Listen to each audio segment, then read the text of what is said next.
Assalamualaikum warahmatullahi wabarakatuh, saudara-saudaraku yang dirahmati Allah. Pada kesempatan kali ini, kita akan membuka kembali lembaran sejarah yang selama ini jarang disentuh secara jujur dan mendalam. Kita tidak akan berbicara dengan emosi, kita tidak akan bersandar pada kisah-kisah lemah. Kita akan menelusuri fakta yang tercatat dalam sumber yang sahih, membandingkannya dengan wahyu terakhir yang terjaga, dan melihat bagaimana satu nama menjadi titik balik perubahan besar dalam sejarah agama. Dan inilah judul pembahasan kita, kupas tuntas siapa sebenarnya Paulus.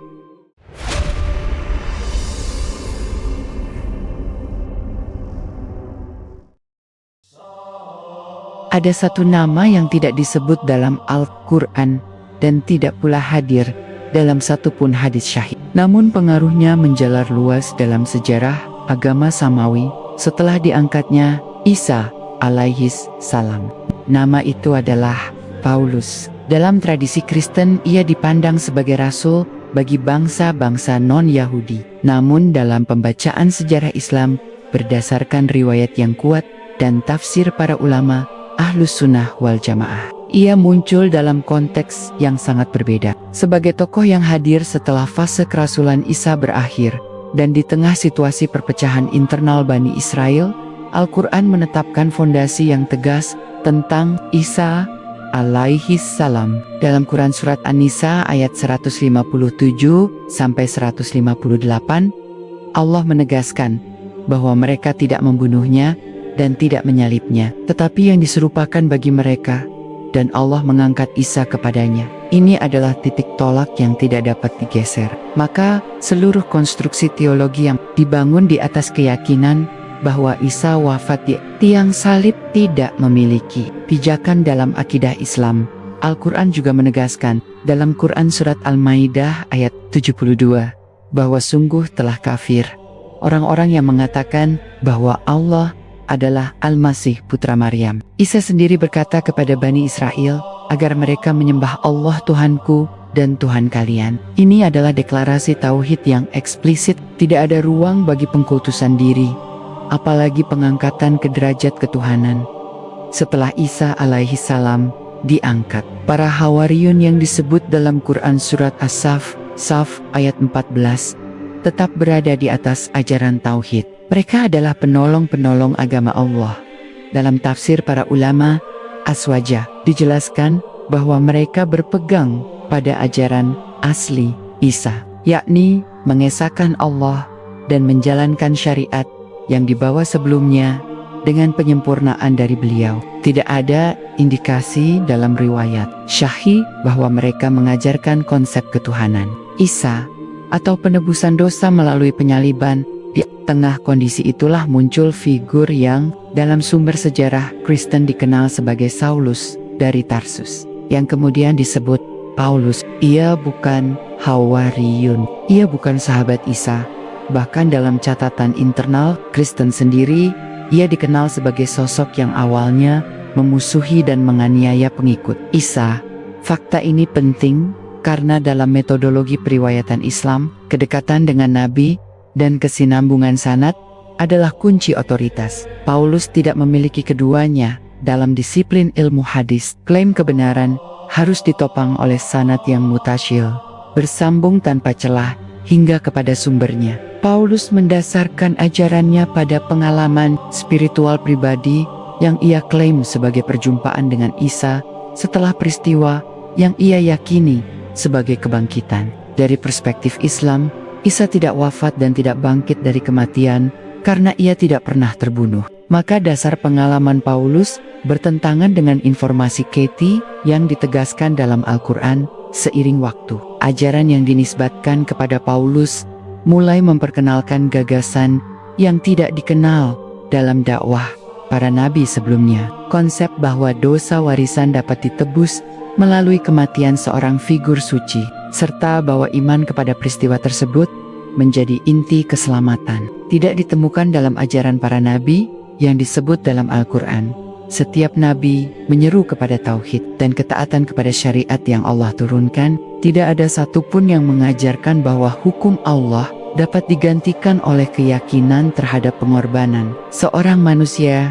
Dalam Quran Surat Al-Baqarah ayat 79, Allah memperingatkan tentang orang-orang yang menulis kitab dengan tangan mereka, lalu mengatakan bahwa itu dari sisi Allah, agar mereka memperoleh keuntungan yang sedikit. Ayat ini berbicara tentang penyimpangan yang pernah terjadi di kalangan Bani Israel. Para ulama tafsir Aswaja menjelaskan bahwa perubahan dan penyisipan ajaran adalah bagian dari sejarah panjang mereka. Dalam konteks inilah, tokoh seperti Paulus sering dikaji, bukan sebagai nabi, bukan sebagai rasul, melainkan sebagai figur sejarah yang ajarannya kemudian menjadi dominan. Perubahan paling mendasar yang diasosiasikan dengan Paulus adalah sikap terhadap syariat Taurat. Ia dikenal mendorong bahwa pengikut non-Yahudi tidak terikat oleh hukum-hukum tertentu yang sebelumnya diwajibkan. Dalam Islam, setiap rasul membawa syariat yang sesuai dengan kaumnya dan berlaku sampai datang rasul berikutnya. Isa tidak datang untuk menghapus seluruh Taurat, tetapi untuk membenarkan dan meluruskan. Sebagaimana ditegaskan dalam Quran Surat Ali Imran ayat ke-50, maka penghapusan total hukum tanpa wahyu yang jelas bertentangan dengan pola kenabian yang dikenal dalam ajaran Islam. Ketika pengaruh Romawi semakin kuat dan penguasa memandang gerakan pengikut Isa dengan curiga, ajaran yang lebih mudah diterima oleh bangsa-bangsa non-Yahudi memiliki peluang lebih besar untuk menyebar. Paulus dikenal aktif berdakwah ke wilayah-wilayah kekuasaan Romawi. Ia menulis surat-surat kepada komunitas yang tersebar. Surat-surat inilah yang kemudian menjadi bagian besar dari Perjanjian Baru. Menariknya, sebagian besar teologi Kristen justru dibangun di atas surat-surat ini, bukan pada ucapan langsung Isa yang terbatas dalam Injil-Injil kanonik. Dari sudut pandang metodologi Islam, dominasi tulisan seorang yang bukan nabi atas ajaran seorang nabi adalah anomali. Dalam Islam, hadis syahih menjadi penjelas Al-Quran karena ia bersumber dari Nabi Muhammad SAW melalui sanad yang ketat. Paulus tidak memiliki sanad yang diakui dalam tradisi kenabian. Ia berdiri sebagai individu dengan klaim pengalaman rohani, pribadi. Sejarah internal Kristen sendiri mencatat adanya perdebatan tajam pada generasi awal antara kelompok yang tetap berpegang pada hukum Taurat dan kelompok yang mengikuti pendekatan Paulus. Perdebatan ini menunjukkan bahwa perubahan tidak terjadi tanpa resistensi. Dalam perspektif Islam, resistensi tersebut sejalan dengan gambaran Al-Quran tentang adanya sekelompok kecil yang tetap berada di atas kebenaran, sementara sebagian lain menyimpang. Nama Paulus memang tidak tercantum dalam nas Islam, namun pola yang ia wakili, yakni perubahan ajaran tauhid menjadi teologi yang kompleks, selaras dengan peringatan Al-Quran tentang gulu atau sikap berlebihan dalam agama. Sebagaimana disebut dalam Quran, Surat An-Nisa ayat 171 yang melarang ahli kitab melampaui batas dalam agama mereka. Ayat ini menegaskan bahwa Al-Masih Isa putra Maryam hanyalah Rasul Allah dan kalimatnya yang disampaikan kepada Maryam serta ruh darinya. Maka berimanlah kepada Allah dan Rasul-Rasulnya, dan jangan mengatakan tiga Saulus yang kemudian dikenal sebagai Paulus, lahir di Tarsus, sebuah kota penting di wilayah yang berada di bawah kekuasaan Romawi. Ia bukan orang desa yang tidak terdidik. Ia berasal dari lingkungan yang mengenal hukum Taurat secara ketat dan juga bersentuhan dengan peradaban Yunani dan Romawi. Dalam catatan sejarah, ia dikenal sebagai seorang Farisi, kelompok yang sangat menjaga tradisi dan hukum Musa. Posisi ini penting karena Farisi adalah penjaga ortodoksi Yahudi pada masa itu. Dalam perspektif sejarah Islam, latar belakang ini menunjukkan bahwa Paulus bukan orang awam dalam agama. Ia memahami Taurat, ia mengetahui batas antara tauhid dan syirik dalam tradisi Bani Israel. Maka, ketika ia kemudian membawa gagasan yang menggeser pusat ajaran dari hukum kepada iman terhadap peristiwa penyaliban, perubahan itu tidak bisa dianggap sebagai ketidaktahuan. Ia adalah transformasi sadar dari seseorang yang memahami fondasi hukum di masa awal setelah diangkatnya Isa alaihi salam. Pengikut beliau masih berada dalam lingkup Yahudi. Mereka tetap sholat di tempat ibadah mereka, tetap berpegang pada syariat yang ada, dan mengimani Isa sebagai Al-Masih utusan Allah. Dalam Quran Surat Ali Imran ayat 52, disebutkan bahwa ketika Isa merasakan kekafiran dari Bani Israel, ia berkata, "Siapa yang menjadi penolongku menuju Allah?" Para Hawariyun menjawab bahwa mereka adalah penolong-penolong Allah. Ayat ini menggambarkan adanya komunitas yang jelas, terikat pada misi tauhid. Saulus pada fase awal justru berdiri di sisi yang berseberangan dengan komunitas ini. Ia dikenal sebagai penganiaya pengikut Isa.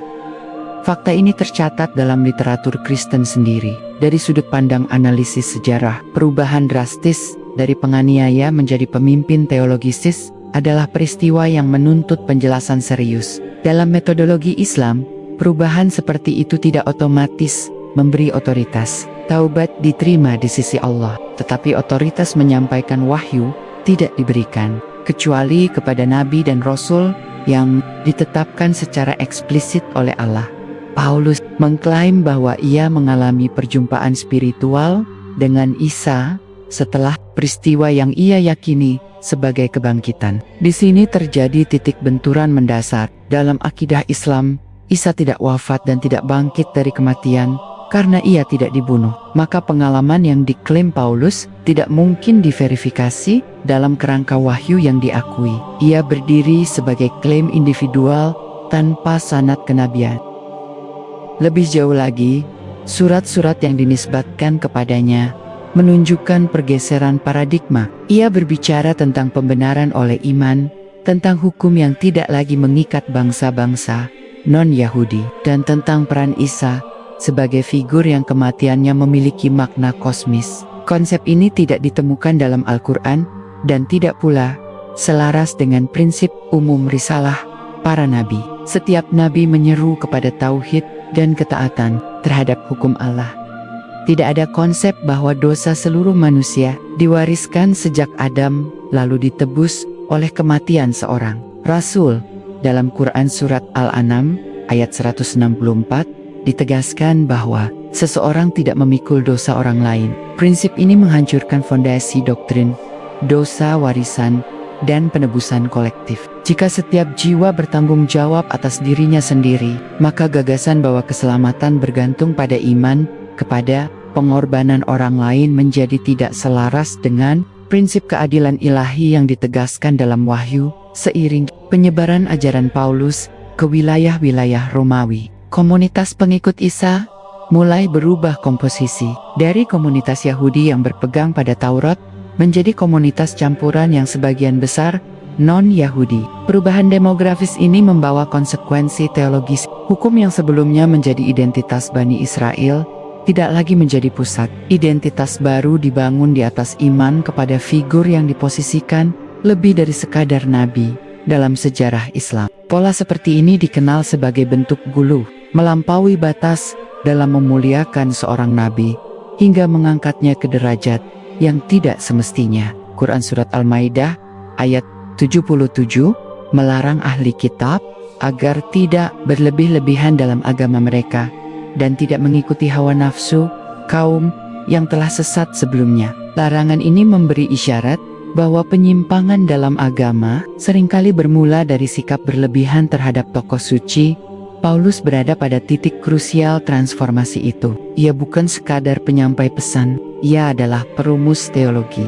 Ia menyusun argumen, menafsirkan ulang makna kematian Isa menurut versinya, dan membangun sistem kepercayaan yang kemudian diterima luas. Dalam sejarah agama, sangat jarang seorang yang bukan nabi memiliki pengaruh sedemikian besar terhadap arah teologi sebuah komunitas yang mengaku mengikuti nabi. Konflik awal antara kelompok yang tetap berpegang pada hukum Taurat dan kelompok yang menerima ajaran Paulus menunjukkan bahwa perubahan itu tidak terjadi secara alami tanpa pertentangan. Ada tarik-menarik otoritas Ada perdebatan tentang apakah hukum Musa masih wajib atau tidak. Fakta adanya perdebatan ini menguatkan bahwa ajaran Paulus bukan kelanjutan langsung yang disepakati oleh semua murid Isa dalam perspektif aswaja. Kebenaran ajaran para nabi diukur dengan kesesuaiannya terhadap tauhid yang murni dan prinsip wahyu yang terjaga. Setiap ajaran yang menyimpang dari dua hal ini tidak dapat dinisbatkan kepada nabi tersebut. Maka ketika kita menelusuri jejak Paulus, kita tidak sedang menilai pribadinya sebagai individu semata, tetapi sedang menilai dampak ajarannya terhadap struktur tauhid yang dibawa Isa alaihi salam, latar belakangnya sebagai Farisi, transformasinya yang tiba-tiba, klaim pengalaman spiritual tanpa sanad, serta dominasi tulisannya dalam membentuk teologi Kristen adalah rangkaian fakta yang tidak bisa diabaikan. Dari sini, pertanyaan semakin tajam. Apakah Paulus sekadar tokoh misionaris yang tulus, atau ia adalah aktor utama dalam pergeseran paling besar dalam sejarah ajaran Isa alaihi salam? Untuk memahami besarnya pergeseran itu, perlu dilihat bagaimana posisi ajaran Isa alaihi salam sebelum dominasi pemikiran Paulus menguat. Dalam Al-Quran, Isa digambarkan sebagai pembenar Taurat dan pembawa Injil yang di dalamnya terdapat petunjuk dan cahaya. Sebagaimana ditegaskan dalam Quran Surat Al-Maidah ayat 56, Injil yang dimaksud bukan kumpulan surat teologisis, melainkan wahyu yang diturunkan kepada Isa sebagai petunjuk langsung dari Allah.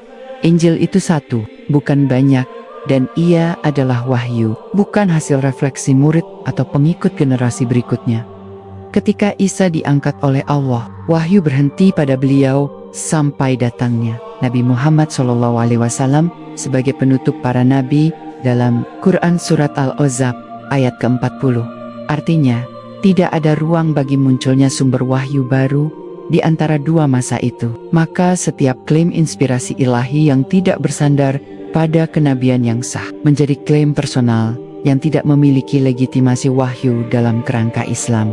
Paulus membangun otoritasnya bukan sebagai nabi, melainkan sebagai rasul versi komunitas yang mengaku menerima penugasan langsung melalui pengalaman spiritual. Namun dalam akidah Islam, kerasulan adalah penetapan dari Allah yang disertai mukjizat dan pengakuan wahyu yang terjaga. Tidak ada riwayat syahih dalam Islam yang menyebut Paulus sebagai nabi atau rasul. Tidak ada pula dalil yang mengisyaratkan bahwa ia diberi mandat oleh Isa alaihi salam sebelum beliau diangkat. Dalam literatur sejarah, surat-surat Paulus mendahului penulisan Injil-Injil kanonik yang dikenal kemudian. Artinya kerangka teologisis tentang keselamatan melalui iman kepada penyaliban telah lebih dahulu tersebar sebelum narasi kehidupan Isa ditulis secara sistematis dalam bentuk Injil versi Matius, Markus, Lukas, dan Yohanes. Fakta kronologis ini menunjukkan bahwa pondasi teologi Kristen, arus utama, lebih banyak dipengaruhi oleh konstruksi Paulus dibanding ucapan langsung Isa. Dalam perspektif Islam, ini merupakan pembalikan otoritas. Seharusnya ajaran Nabi menjadi pusat, sedangkan penjelasan murid hanya mengikuti dan menegaskan. Namun dalam kasus ini, interpretasi seorang yang tidak pernah hidup bersama Isa justru menjadi kerangka utama memahami sosok Isa. Dari sinilah struktur keyakinan berubah secara mendasar. Al-Quran berulang kali menegaskan bahwa para nabi datang membawa pesan yang sama, yakni menyembah Allah semata dan menjauhi tagut. Sebagaimana disebut dalam Quran Surat An-Nahl ayat 36, tidak ada satupun nabi yang membawa konsep bahwa dirinya akan menjadi objek ibadah atau pusat penebusan dosa umat manusia. Bahkan Nabi Muhammad SAW yang menjadi penutup para nabi dengan kedudukan tertinggi pun diperintahkan untuk menyatakan dalam Quran Surat Al-Kahfi ayat 110 bahwa beliau hanyalah manusia seperti kalian yang diwahyukan kepadanya. Jika nabi terakhir saja tidak memiliki unsur ketuhanan, maka lebih tidak mungkin lagi Isa alaihi salam memiliki sifat ilahi. Disinilah ketegangan itu semakin nyata ketika ajaran yang diasosiasikan dengan Paulus mengangkat Isa ke posisi yang jauh melampaui sekadar rasul selain doktrin penebusan dosa. Salah satu pergeseran lain adalah konsep hubungan antara hukum dan iman. Dalam ajaran para nabi, iman dan amal saleh selalu berjalan beriringan. Al-Quran menyandingkan keduanya dalam banyak ayat, seperti dalam Quran Surat Al-Asr, yang menyebut bahwa manusia berada dalam kerugian, kecuali orang-orang yang beriman dan beramal saleh. Iman tidak pernah berdiri sendiri tanpa ketaatan. Namun dalam konstruksi teologisis yang dikembangkan Paulus, pembenaran oleh iman mendapatkan penekanan yang sangat kuat, bahkan hingga dianggap cukup tanpa keterikatan penuh pada hukum yang sebelumnya diwajibkan. Ini bukan sekadar perbedaan cabang, melainkan pergeseran metodologi keselamatan dari sudut pandang sejarah sosial. Ajaran seperti ini memiliki daya tarik besar bagi bangsa non-Yahudi. Mereka tidak harus masuk sepenuhnya ke dalam tradisi hukum Bani Israel untuk menjadi bagian dari komunitas baru. Identitas keagamaan menjadi lebih inklusif, tetapi dengan konsekuensi teologisis yang besar. Tauhid yang sederhana mulai bercampur dengan konsep metafisik yang rumit. Para ulama aswaja, ketika membahas sejarah ahli kitab, tidak berangkat dari spekulasi, tetapi dari Nash Al-Quran yang memberikan kerangka umum. Quran Surat OTT Taubah ayat 30 menyebut bahwa orang-orang Nasrani mengatakan Al-Masih adalah putra Allah. Ayat ini tidak menjelaskan proses detail bagaimana keyakinan itu muncul, tetapi ia menegaskan bahwa keyakinan tersebut adalah penyimpangan dari tauhid. Maka ketika sejarah menunjukkan adanya tokoh yang memperluas dan mempopulerkan konsep ketuhanan Isa, kajian terhadap tokoh itu menjadi relevan. Paulus tidak hidup dalam ruang kosong. Ia bergerak di tengah kekaisaran Romawi yang syarat dengan filsafat Yunani dan konsep dewa manusia. Ide tentang figur ilahi yang mati dan bangkit bukan sesuatu yang asing dalam budaya sekitar. Dalam analisis sejarah, interaksi antara ajaran tauhid dengan budaya politeistik sering menghasilkan sinkretisme. Disinilah sebagian sejarawan Muslim melihat bahwa ajaran yang berkembang setelah Isa tidak lagi murni sebagaimana dibawa oleh beliau. Transformasi ini tidak terjadi dalam satu malam. Ia berlangsung melalui perdebatan, konsolidasi, dan akhirnya penguatan doktrin melalui konsili-konsili gereja beberapa abad kemudian. Namun, akar teologinya telah tertanam sejak awal melalui tulisan-tulisan yang dinisbatkan kepada Paulus. Ketika kita menelaah seluruh rangkaian ini, tampak bahwa figur Paulus berdiri pada simpul perubahan. Ia hadir setelah nabi diangkat. Ia tidak memiliki sanad kenabian. Ia membawa gagasan yang tidak dikenal dalam dakwah para nabi sebelumnya. Dan gagasan itu justru menjadi arus utama yang menentukan arah sejarah sebuah agama besar. Perubahan arah itu semakin jelas ketika kita meneliti bagaimana otoritas keagamaan berpindah dari para Hawariyun yang hidup bersama Isa alaihi salam kepada jaringan komunitas yang dipimpin dan dipengaruhi oleh Paulus. Dalam Al-Quran, para Hawariyun disebut sebagai penolong-penolong Allah.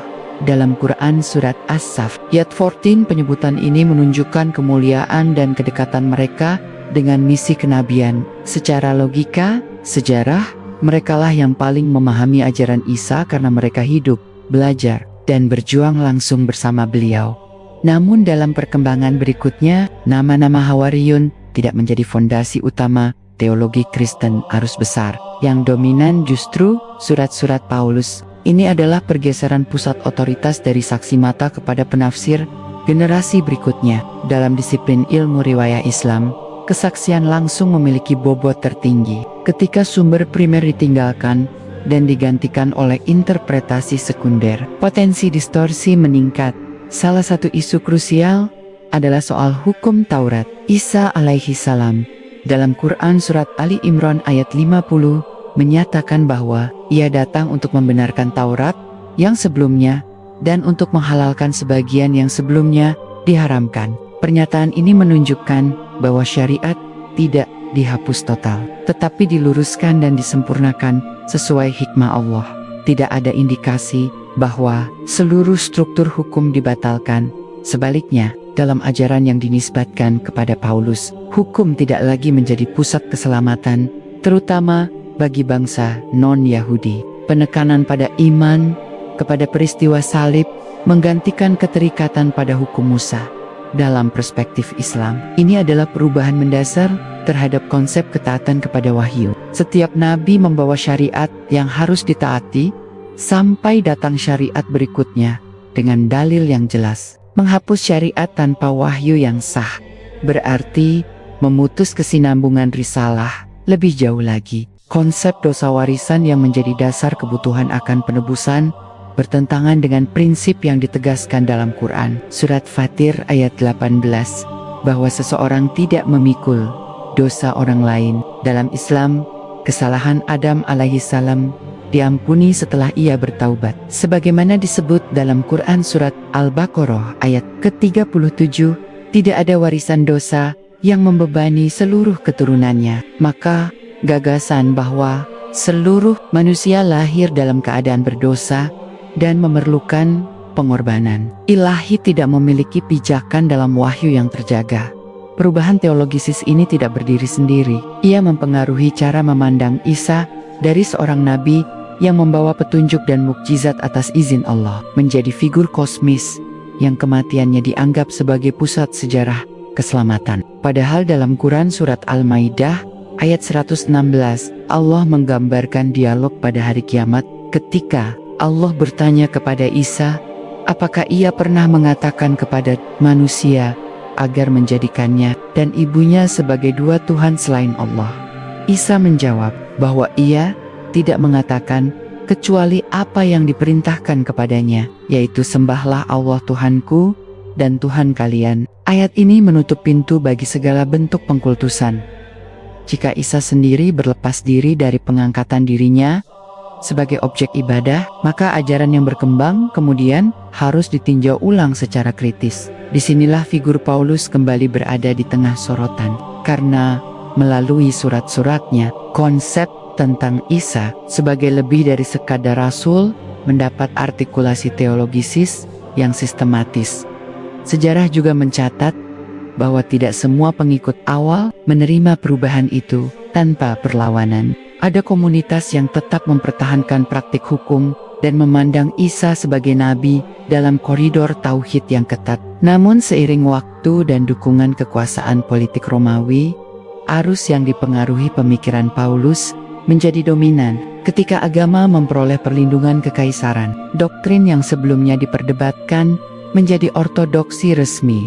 Dalam analisis sejarah Islam, dukungan politik seringkali menjadi faktor dalam penyebaran ajaran yang telah mengalami perubahan. Kebenaran tidak selalu diukur dari jumlah pengikut atau kekuatan negara. Al-Quran berkali-kali menyebut bahwa mayoritas manusia tidak mengetahui atau tidak bersyukur. Seperti dalam Quran surat Yusuf ayat ke-103, maka dominasi ajaran bukan bukti kebenaran, melainkan fakta sejarah yang harus dianalisis dengan neraca wahyu. Paulus dengan latar belakang pendidikannya, kemampuan retorikanya, dan aksesnya ke wilayah luas kekaisaran, memainkan peran strategis dalam membentuk identitas baru, komunitas pengikut Isa. Identitas itu tidak lagi semata kelanjutan dari Bani Israel, tetapi menjadi agama global dengan doktrin yang telah mengalami reinterpretasi besar dari sudut pandang akidah Islam yang berlandaskan riwayat syahih dan tafsir aswajah. Seluruh rangkaian ini menunjukkan satu pola yang konsisten. Ajaran tauhid yang dibawa seorang nabi dapat mengalami distorsi ketika otoritas berpindah kepada figur yang bukan nabi. Terlebih ketika figur itu membangun teologi di atas klaim pengalaman pribadi yang tidak dapat diverifikasi melalui sanad wahyu. Di titik ini, pembahasan tidak lagi sekadar tentang sosok individu, tetapi tentang bagaimana satu nama menjadi simpul perubahan yang mempengaruhi miliaran manusia selama berabad-abad. Jika ditelusuri lebih jauh, dampak dari perubahan yang diasosiasikan dengan Paulus tidak hanya menyentuh aspek teologi, tetapi juga cara memahami kenabian itu sendiri. Dalam Islam, kenabian adalah pilihan mutlak dari Allah. Ia tidak diwariskan, tidak diperoleh melalui pengalaman spiritual pribadi, dan tidak lahir dari visi atau mimpi seseorang yang kemudian diakui komunitas. Kenabian adalah wahyu yang turun dengan kejelasan, disertai mukjizat, dan diakui secara terbuka oleh nabi yang bersangkutan. Paulus tidak pernah mengklaim sebagai nabi dalam pengertian seperti itu. Namun ia mengklaim otoritas kerasulan dalam tradisi Kristen. Disinilah terjadi pergeseran makna istilah rasul. Dalam Islam, rasul adalah nabi yang membawa syariat dan wahyu. Dalam konteks Paulus, kerasulan lebih menyerupai mandat misi berdasarkan pengalaman batin yang tidak dapat diuji dengan standar sanad dari sudut pandang ilmu akidah. Ini adalah perbedaan mendasar yang berdampak luas. Al-Quran dalam Quran Surat Al-Anbiya ayat 25 menegaskan bahwa tidaklah kami mengutus seorang rasul sebelum engkau, melainkan kami wahyukan kepadanya bahwa tidak ada Tuhan selain aku. Maka sembahlah aku. Ini adalah benang merah seluruh risalah. Tidak ada rasul yang membawa konsep bahwa dirinya memiliki unsur ketuhanan atau bahwa kematiannya menjadi pusat pengampunan dosa manusia. Maka ketika ajaran yang berkembang setelah Isa mengarah pada konsep tersebut, penyelidikan terhadap aktor sejarah yang berperan dalam transformasi itu menjadi sangat relevan. Satu fakta yang jarang disorot dalam pembahasan populer adalah bahwa Paulus tidak pernah bertemu Isa sebelum peristiwa yang ia klaim sebagai penampakan. Ia bukan murid langsung. Ia tidak hadir dalam majelis pengajaran Isa. Dalam kerangka historiografi Islam, jarak ini sangat signifikan. Otoritas agama dalam Islam selalu dikaitkan dengan kedekatan kepada sumber wahyu dan kejelasan transmisi. Tanpa itu, klaim kebenaran menjadi lemah. Selain itu, tulisan-tulisan Paulus menunjukkan kemampuan menyusun argumen teologisis yang kompleks. Ia menggunakan bahasa Yunani, konsep hukum, dan retorika filsafat yang dikenal luas di dunia Romawi. Ini memberi ajarannya daya jangkau yang lebih luas dibanding komunitas awal yang lebih terikat pada tradisi Yahudi. Namun perlu dicatat bahwa perluasan jangkauan tidak identik dengan kemurnian ajaran. Justru dalam proses penerjemahan dan adaptasi lintas budaya, sering terjadi pergeseran makna. Dalam Quran Surat Al-Maidah ayat 15, disebutkan bahwa telah datang kepada ahli kitab seorang Rasul dari Allah yang menjelaskan banyak hal yang dahulu mereka sembunyikan dari kitab dan banyak pula yang dibiarkannya. Ayat ini menunjukkan adanya praktik penyembunyian dan perubahan dalam sejarah mereka. Para ulama Aswaja memahami ayat ini sebagai penegasan bahwa teks dan ajaran sebelumnya tidak seluruhnya terjaga. Maka, ketika melihat dominasi tulisan Paulus dalam membentuk doktrin, hal itu ditempatkan dalam konteks kemungkinan terjadinya perubahan dan interpretasi yang melampaui ajaran asli. Perubahan itu juga terlihat dalam cara memaknai keselamatan. Dalam Islam, keselamatan diraih melalui iman dan amal saleh. Dengan rahmat Allah sebagai penentu akhir, tidak ada jaminan keselamatan hanya dengan pengakuan lisan. Dalam Quran Surat Al-Baqarah ayat 82 disebutkan bahwa orang-orang yang beriman dan beramal saleh, mereka penghuni surga. Mereka kekal di dalamnya. Iman dan amal tidak dipisahkan. Sebaliknya, dalam teologi yang berkembang melalui surat-surat Paulus, iman kepada peristiwa penyaliban memiliki posisi sentral yang menentukan. Amal tidak dihapus sepenuhnya, tetapi tidak lagi menjadi inti pembenaran di hadapan Tuhan. Dari perspektif tauhid Islam, ini adalah pergeseran epistemologis tentang bagaimana manusia berhubungan dengan wahyu dan tanggung jawab moralnya. Seiring waktu, ajaran yang dipengaruhi Paulus menjadi fondasi keputusan-keputusan teologisis dalam konsili-konsili gereja. Beberapa abad kemudian, doktrin tentang ketuhanan Isa dan struktur ketuhanan yang kompleks diformalkan dalam forum resmi. Meskipun Paulus tidak hidup pada masa konsili itu, gagasan-gagasannya telah tertanam kuat dan menjadi referensi utama dalam pembacaan sejarah Islam. Peristiwa seperti ini dipahami sebagai realisasi dari peringatan Al-Quran tentang perpecahan dan penyimpangan di kalangan ahli kitab. Quran Surat Al-Bayyinah ayat 4 menyebutkan bahwa tidaklah terpecah belah orang-orang yang diberi kitab, melainkan setelah datang kepada mereka bukti yang nyata Perpecahan dan penyimpangan terjadi bukan karena kurangnya petunjuk, tetapi karena faktor manusia yang membawa kepentingan, interpretasi, dan hawa nafsu. Paulus berdiri di tengah pusaran itu sebagai figur yang ajarannya melintasi batas komunitas kecil Bani Israel dan memasuki panggung dunia Romawi. Ia berhasil membentuk narasi baru tentang siapa Isa dan apa makna kehadirannya. Narasi itu berbeda secara fundamental dengan gambaran Isa dalam Al-Quran yang menempatkannya sebagai hamba dan Rasul Allah, bukan sebagai pusat ketuhanan. Dengan demikian, kajian terhadap Paulus dalam perspektif Islam bukan sekadar kajian biografis, tetapi kajian tentang titik balik sejarah risalah. Ia adalah simpul di mana ajaran tauhid yang sederhana berhadapan dengan konstruksi teologi yang semakin kompleks dan jauh dari pola kenabian yang dikenal dalam wahyu yang terjaga. Ketika struktur teologi yang dipengaruhi Paulus mulai mengakar, dampaknya tidak hanya terasa pada aspek akidah, tetapi juga pada cara memandang hubungan antara manusia dan Tuhan.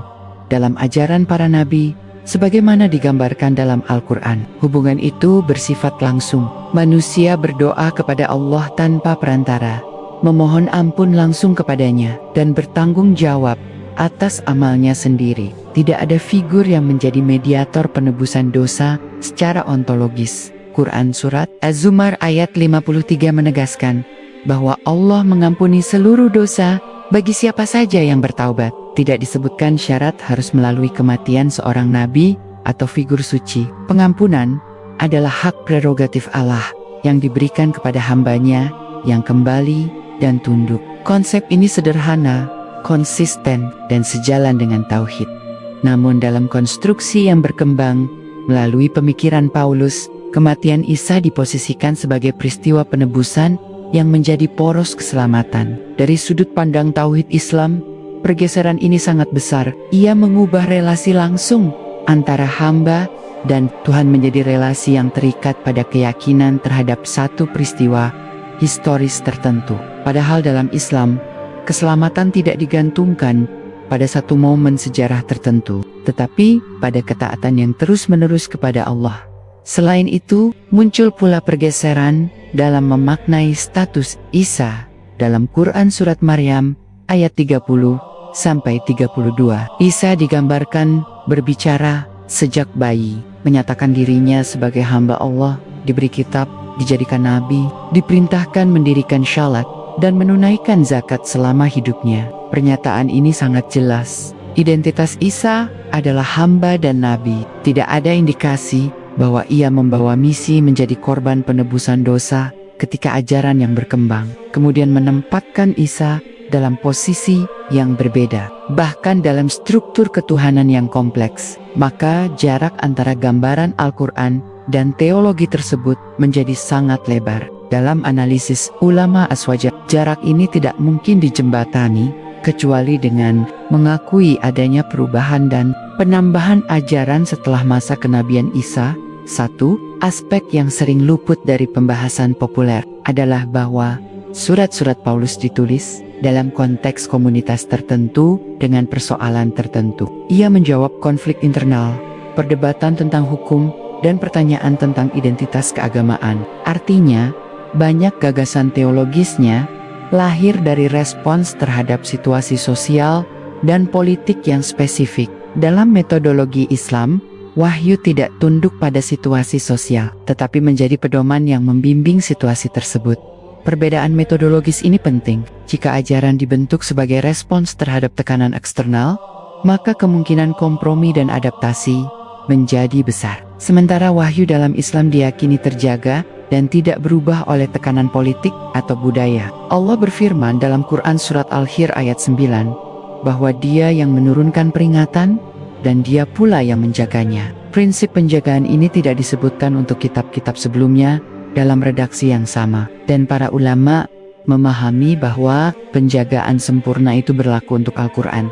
Ketika kita melihat bagaimana ajaran yang dipengaruhi Paulus akhirnya menjadi arus utama dan menggeser kelompok yang tetap berpegang pada hukum dan tauhid murni, terlihat bahwa faktor kekuasaan dan penerimaan sosial memainkan peran besar. Setelah agama tersebut mendapat pengakuan resmi dalam Kekaisaran Romawi, doktrin yang sebelumnya diperdebatkan memperoleh legitimasi negara. Sejarah menunjukkan bahwa keputusan teologisis seringkali diperkuat oleh otoritas politik dalam Islam. Kebenaran tidak ditentukan oleh keputusan penguasa. Bahkan, para nabi seringkali berhadapan dengan penguasa. Nabi Musa alaihi salam menghadapi Firaun. Nabi Muhammad SAW menghadapi elit Quraisy. Kebenaran justru sering berada pada kelompok kecil yang sabar dan teguh. Maka, dominasi ajaran tertentu dalam sejarah tidak otomatis menunjukkan bahwa ajaran itu sesuai dengan wahyu asli.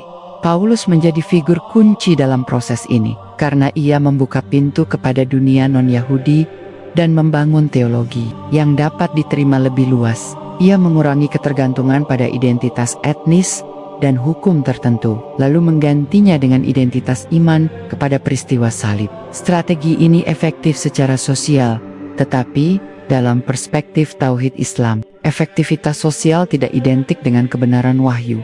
Semakin dalam jejak sejarah ini ditelusuri, semakin jelas bahwa nama Paulus tidak dapat dipisahkan dari transformasi besar ajaran Isa alaihissalam. Ia bukan saksi kehidupan Isa, bukan penerima wahyu yang diakui dalam Nash Islam, namun justru menjadi arsitek teologi yang mendominasi pemahaman tentang Isa di kemudian hari. Perubahan itu tidak kecil, tidak bersifat cabang, melainkan menyentuh inti akidah tentang siapa Tuhan, siapa Nabi, dan bagaimana manusia diselamatkan.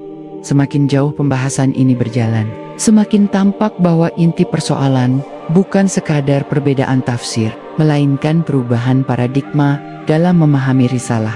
Dalam Islam, seluruh nabi membawa misi yang sama, yakni tauhid yang murni. Sebagaimana ditegaskan dalam Quran Surat Asy-Syura ayat 13, bahwa Allah mensyariatkan bagi kalian agama yang telah diwasiatkan kepada Nuh dan yang diwahyukan kepada Muhammad, serta yang diwasiatkan kepada Ibrahim, Musa, dan Isa, yaitu tegakkan agama dan jangan berpecah belah di dalamnya. Ayat ini menegaskan kesinambungan, bukan diskontinuitas. Namun ketika ajaran yang berkembang melalui pengaruh Paulus memperkenalkan konsep bahwa hukum sebelumnya tidak lagi mengikat dan bahwa keselamatan berporos pada keyakinan terhadap kematian seorang figur ilahi, maka kesinambungan itu terputus. Ajaran Isa tidak lagi dipahami sebagai kelanjutan dari risalah Musa dalam kerangka tauhid yang sama, tetapi sebagai fase baru yang dianggap menggantikan sistem sebelumnya secara total dalam kerangka sejarah Islam. Pola seperti ini dikenal sebagai bentuk tahrif, yakni perubahan dan penyimpangan dari ajaran asli. Tahrif tidak selalu berarti menghapus seluruh teks, tetapi bisa berupa perubahan makna, penekanan dan interpretasi yang melampaui batas. Quran Surat An-Nisa ayat 46 menyebutkan bahwa di antara orang Yahudi ada yang mengubah perkataan dari tempat-tempatnya. Para ulama aswaja menjelaskan bahwa perubahan bisa terjadi pada lafaz atau makna. Jika dikaitkan dengan peran Paulus, maka yang tampak jelas adalah perubahan makna dan penekanan. Isa yang dalam Al-Quran digambarkan sebagai hamba dan rasul. Dalam teologi yang dipengaruhi, Paulus dipahami sebagai figur dengan dimensi ketuhanan. Hukum yang dalam ajaran para nabi menjadi bagian tak terpisahkan dari ketaatan. Dalam konstruksi tersebut, tidak lagi menjadi pusat keselamatan. Pergeseran ini bersifat struktural.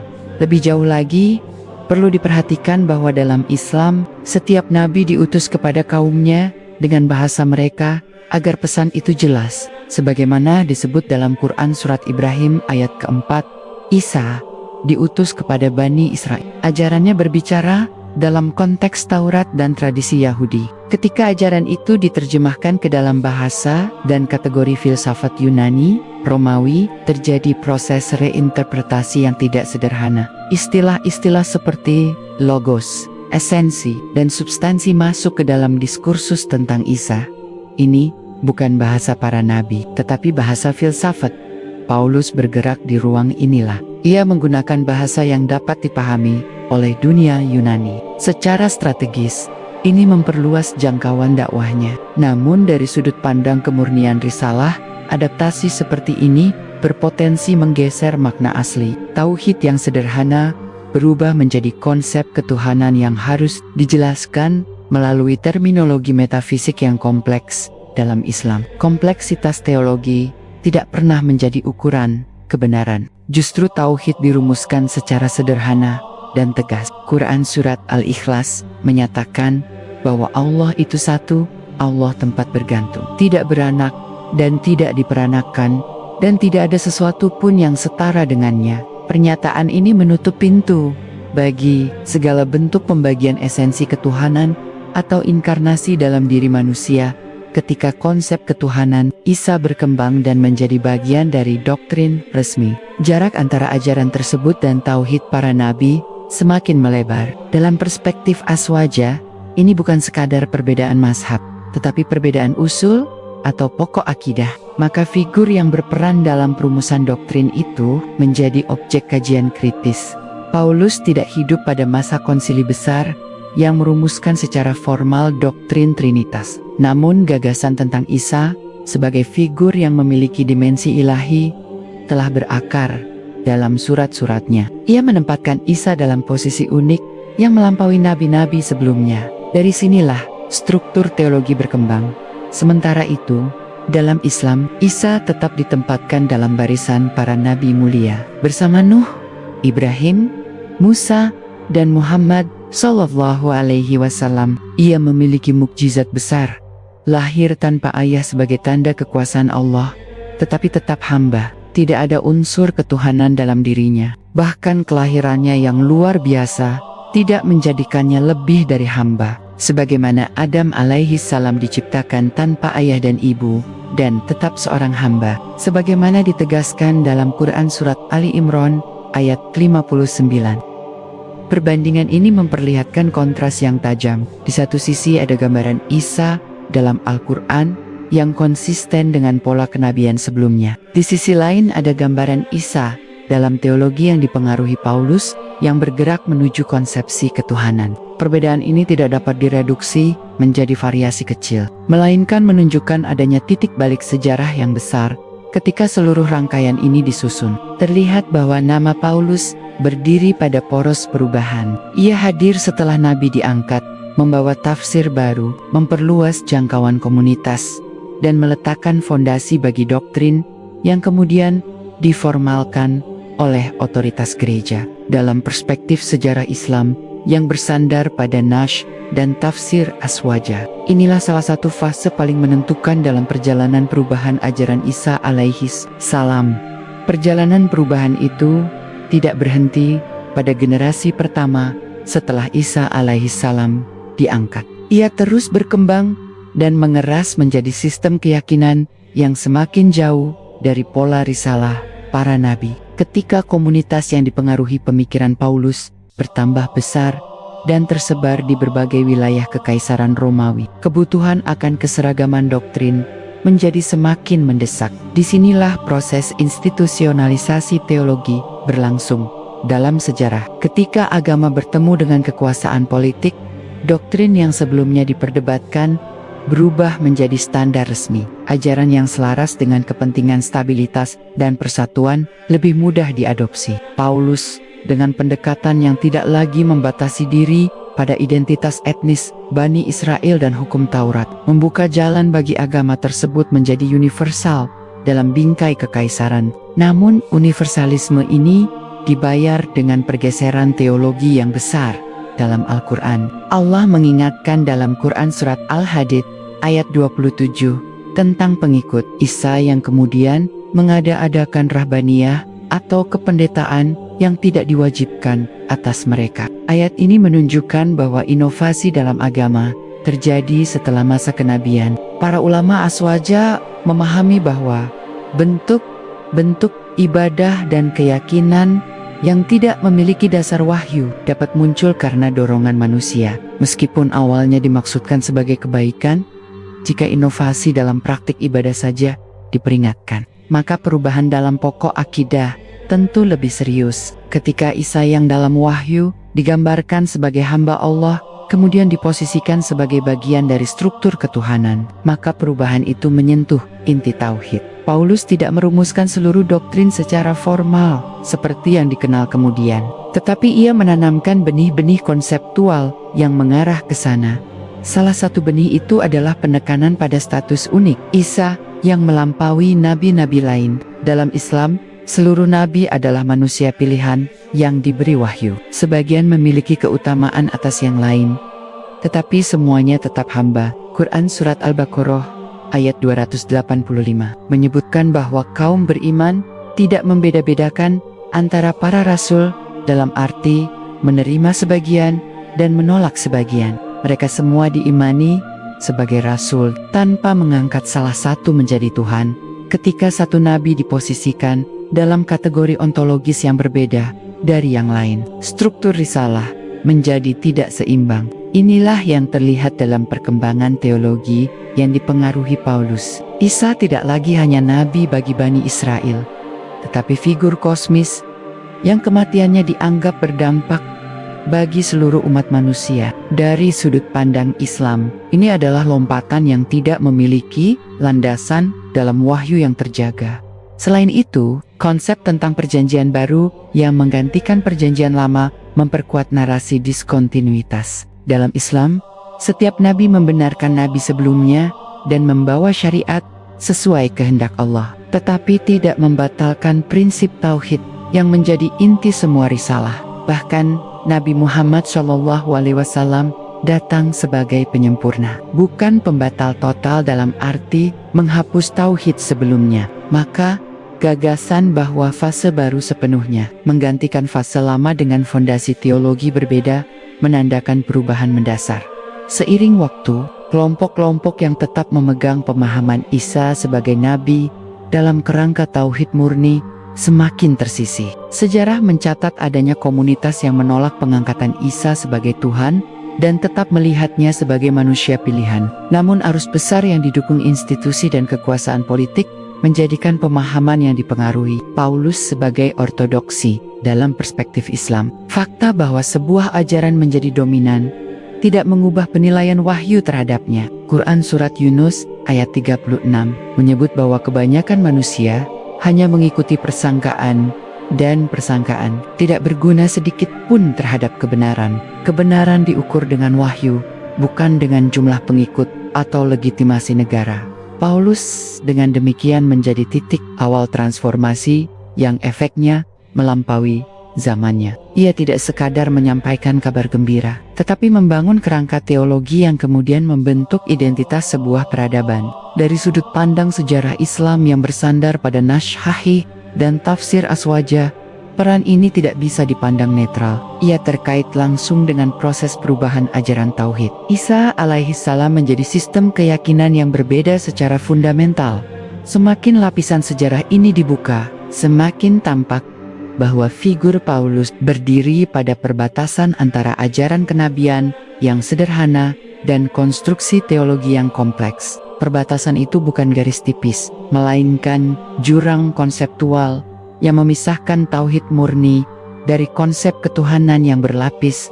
Ketika seluruh rangkaian peristiwa ini diletakkan dalam satu garis sejarah yang utuh, terlihat bahwa perubahan ajaran Isa alaihissalam bukan peristiwa yang tiba-tiba, melainkan proses bertahap yang melibatkan tokoh, konteks sosial, dan dinamika kekuasaan. Paulus berada pada fase awal proses itu, pada masa ketika komunitas pengikut Isa masih mencari bentuk identitasnya setelah sang nabi diangkat oleh Allah dalam Islam. Ketika seorang nabi wafat atau diangkat, wahyu terputus sampai datang nabi berikutnya. Masa jeda itu disebut sebagai masa fatrah. Pada masa seperti ini, potensi penyimpangan meningkat karena tidak ada lagi otoritas wahyu yang langsung membimbing. Dalam konteks inilah, sejarah Bani Israel berulang kali menunjukkan adanya perubahan dan perpecahan setelah wafatnya para nabi mereka. Pola ini ditegaskan dalam banyak ayat yang menggambarkan bagaimana mereka menyelisihi para rasul setelah jelas datang bukti kepada mereka. Quran Surat Al-Baqarah ayat 87 menyebut bahwa setiap kali datang kepada mereka seorang rasul dengan membawa apa yang tidak sesuai dengan keinginan mereka. Sebagian mereka mendustakan dan sebagian mereka bunuh. Ayat ini menunjukkan bahwa interaksi Bani Israel dengan wahyu sering diwarnai konflik dan penyimpangan. Maka perubahan yang terjadi setelah Isa alaihissalam tidak berdiri di ruang kosong sejarah, tetapi berada dalam pola yang telah disebutkan wahyu. Paulus muncul bukan dari lingkaran Hawarium, bukan dari jalur yang secara langsung mewarisi pengajaran Isa. Ia datang dari latar belakang Farisi yang kuat dalam hukum, lalu mengalami transformasi dan menjadi penyebar ajaran yang berbeda orientasi. Perubahan orientasi itu bukan hanya pada aspek misi kepada non-Yahudi, tetapi pada konstruksi makna keselamatan dan status Isa sendiri dalam kerangka akidah Islam. Perbedaan antara nabi dan bukan nabi bersifat prinsipil. Nabi berbicara atas dasar wahyu, selain nabi berbicara atas dasar ijtihad, pemahaman, atau pengalaman pribadi. Ketika tafsir seorang non-nabi menjadi pondasi akidah yang menentukan keselamatan, maka otoritas wahyu telah bergeser. Inilah yang terjadi ketika surat-surat Paulus menjadi referensi utama dalam memahami makna kematian Isa dan jalan keselamatan. Jika dibandingkan dengan metodologi Islam, sangat kontras terlihat. Hadis-hadis Nabi Muhammad SAW diterima setelah melalui verifikasi sanad yang ketat. Perawi diteliti kejujuran dan hafalannya. Rantai transmisi diperiksa kesinambungannya. Semua itu dilakukan untuk menjaga kemurnian ajaran. Dalam kasus Paulus, klaim pengalaman spiritual menjadi dasar otoritas. Tanpa mekanisme verifikasi semacam itu dalam kerangka kenabian. Lebih jauh lagi, pengaruh pemikiran Paulus berkontribusi pada lahirnya konsep teologi yang harus dijelaskan melalui konsili dan rumusan filsafat berabad-abad kemudian. Doktrin tentang hakikat Isa, hubungan antara Bapa dan Anak, serta struktur ketuhanan yang kompleks lahir dari proses panjang. Namun benih konseptual tentang keunikan ontologis Isa telah tertanam sejak awal dalam surat-surat yang dinisbatkan kepadanya. Dalam Islam, Allah menutup seluruh potensi penyimpangan itu dengan mengutus Nabi Muhammad SAW sebagai penutup para nabi dan menurunkan Al-Quran yang dijaga. Quran, Surat Al-Maidah, ayat 3 menyatakan bahwa pada hari itu telah disempurnakan agama dan dicukupkan nikmat serta diridhai Islam sebagai agama. Penyempurnaan ini sekaligus menjadi koreksi atas penyimpangan sebelumnya. Dengan turunnya Al-Quran, posisi Isa alaihissalam dikembalikan pada tempatnya yang benar. Ia adalah hamba Allah, Rasulnya, kalimatnya yang disampaikan kepada Maryam, dan ruh darinya dalam makna penciptaan dengan perintah kun. Tidak ada unsur ketuhanan dalam dirinya. Tidak ada konsep penebusan dosa melalui kematiannya. Tidak ada penghapusan prinsip tanggung jawab individual atas dosa. Maka, ketika menelusuri sejarah Paulus dalam kacamata Islam, yang terlihat bukan sekadar biografi seorang tokoh, tetapi simpul sejarah di mana ajaran Tauhid Isa mengalami pergeseran besar. Ia menjadi bagian dari proses yang menjadikan risalah seorang nabi berubah arah dari Tauhid yang lurus menuju sistem keyakinan yang dalam pandangan wahyu terakhir dinilai sebagai gulu dan penyimpangan. Lapisan demi lapisan fakta menunjukkan bahwa figur ini tidak dapat dilepaskan dari transformasi tersebut. Ia hadir pada masa jeda wahyu, membawa tafsir baru, memperluas jangkauan komunitas, dan meletakkan dasar konseptual yang kemudian mengkristal menjadi doktrin resmi. Dalam perspektif sejarah Islam yang bersandar pada Nas Syahih dan tafsir Aswaja, inilah salah satu titik paling menentukan dalam perjalanan panjang perubahan ajaran Isa alaihissalam, ketika seluruh jejak ini dirangkai tanpa melompat dan tanpa memotong fakta, terlihat bahwa pembahasan tentang Paulus bukan sekadar membuka lembar sejarah tokoh individu, tetapi membuka fase krusial perubahan risalah. Ia muncul setelah Isa alaihissalam diangkat, pada masa ketika komunitas pengikut masih rapuh dan berada di bawah tekanan kekuasaan. Pada masa seperti itu, arah ajaran sangat mudah dipengaruhi oleh figur yang memiliki kecakapan intelektual dan jaringan luas. Dalam Al-Quran, Allah menggambarkan bagaimana umat-umat sebelum Islam sering terpecah setelah datangnya ilmu kepada mereka karena kedengkian dan kepentingan di antara mereka. Sebagaimana disebut dalam Quran surat Asy-Syura ayat ke-17, perpecahan bukan karena kurangnya petunjuk, tetapi karena faktor manusia. Maka perubahan ajaran Isa tidak dipahami dalam Islam sebagai kegagalan risalahnya, melainkan sebagai penyimpangan umat setelahnya.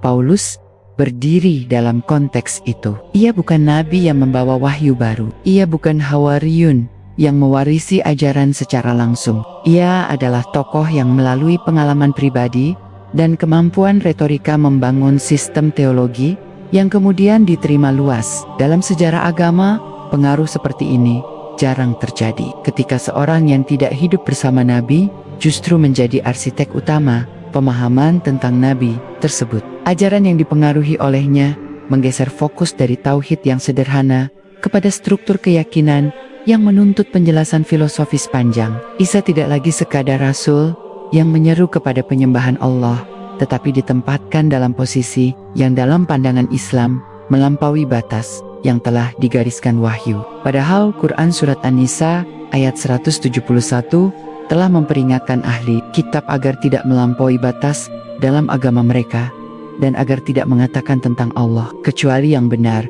Jika diteliti dengan disiplin ilmu akidah, perubahan ini menyentuh 3 aspek utama. Pertama, perubahan pada konsep ketuhanan dari tauhid murni menjadi struktur yang kompleks. Kedua, perubahan pada konsep keselamatan dari tanggung jawab individual dan amal saleh menjadi ketergantungan pada satu peristiwa historis.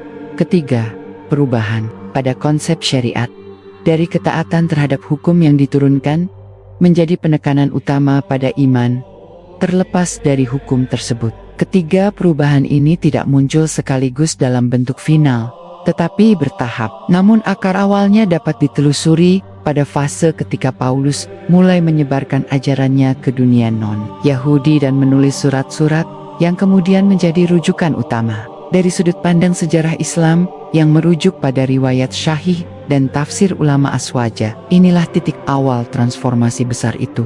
Islam datang berabad-abad kemudian, bukan sebagai agama yang asing dari risalah sebelumnya, tetapi sebagai pelurus. Quran Surat Al-Maidah ayat 48 menyatakan bahwa Al-Quran diturunkan dengan membawa kebenaran, membenarkan kitab sebelumnya, dan menjadi penjaga atasnya. Menjadi penjaga berarti meluruskan yang berubah dan menegaskan kembali tauhid yang murni. Dalam kerangka ini, posisi Paulus menjadi jelas dalam pembacaan sejarah Islam.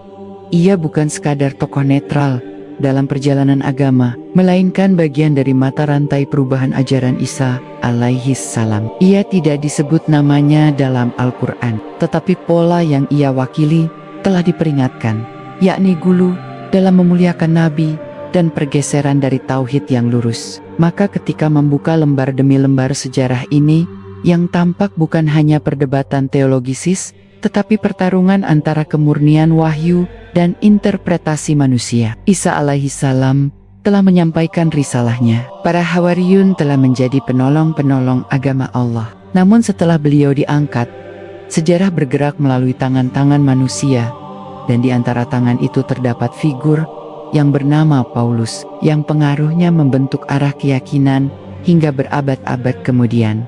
Setelah seluruh lapisan sejarah ini dibuka satu demi satu, tampak jelas bahwa pembahasan tentang Paulus bukan sekadar kajian biografi, melainkan kajian tentang titik balik besar dalam perjalanan risalah Isa alaihissalam. Dalam perspektif Islam yang bersandar pada Al-Quran hadits syahih dan penjelasan ulama Ahlus Sunnah wal Jamaah, Isa adalah hamba dan Rasul Allah, pembawa Injil, penyeru tauhid, dan pembenar Taurat. Tidak ada konsep ketuhanan dalam dirinya. Tidak ada doktrin penebusan dosa melalui kematiannya. Dan tidak ada penghapusan prinsip tanggung jawab individual, sebagaimana ditegaskan dalam Quran Surat Al-An'am ayat 164, bahwa seseorang tidak memikul dosa orang lain. Paulus hadir setelah Isa diangkat oleh Allah sebagaimana ditegaskan dalam Quran Surat An-Nisa ayat 157 sampai ke 158. Ia bukan Hawariyun, bukan saksi langsung kehidupan Isa, dan tidak memiliki sanad kenabian dalam pengertian wahyu yang diakui dalam Islam. Namun melalui surat-surat dan dakwahnya kepada bangsa non-Yahudi, ia membangun kerangka teologi yang kemudian menjadi fondasi utama ajaran Kristen arus besar. Disinilah letak simpul perubahan itu, ketika tafsir seorang tokoh non-nabi menjadi dasar akidah yang menentukan arah sejarah sebuah agama. Perubahan yang terjadi bukan bersifat cabang, tetapi menyentuh pokok akidah, yaitu konsep ketuhanan, konsep keselamatan, dan konsep syariat. Dalam kacamata wahyu terakhir, perubahan ini termasuk bentuk gulu sebagaimana diperingatkan dalam Quran. Surat An-Nisa ayat 171, agar ahli kitab tidak melampaui batas dalam agama mereka. Dominasi ajaran tersebut dalam sejarah tidak mengubah penilaian wahyu terhadapnya. Karena kebenaran diukur dengan nash, bukan dengan jumlah pengikut atau legitimasi kekuasaan, Islam datang sebagai penyempurna dan pelurus, sebagaimana disebut dalam Quran Surat Al-Maidah ayat 48, membenarkan yang masih benar dan mengoreksi yang telah berubah. Dengan turunnya Al-Quran, posisi Isa dikembalikan kepada tempatnya yang hakiki sebagai Nabi mulia, bukan Tuhan, bukan anak Tuhan, dan bukan pusat penebusan dosa. Tauhid ditegakkan kembali dalam bentuknya yang paling murni. Kajian ini menunjukkan bahwa memahami Paulus dalam perspektif sejarah Islam berarti memahami bagaimana sebuah risalah dapat berubah arah ketika wahyu tidak lagi hadir dan interpretasi manusia mengambil alih pusat otoritas. Dari sinilah kita belajar pentingnya menjaga sanad, menjaga kemurnian ajaran, dan menimbang setiap klaim dengan neraca wahyu yang terjaga. Semoga pembahasan ini menambah ketegasan dalam memahami tauhid, menumbuhkan sikap adil dalam menilai sejarah, dan menguatkan keyakinan bahwa kebenaran wahyu Allah tetap terjaga sepanjang zaman. Wassalamualaikum warahmatullahi wabarakatuh.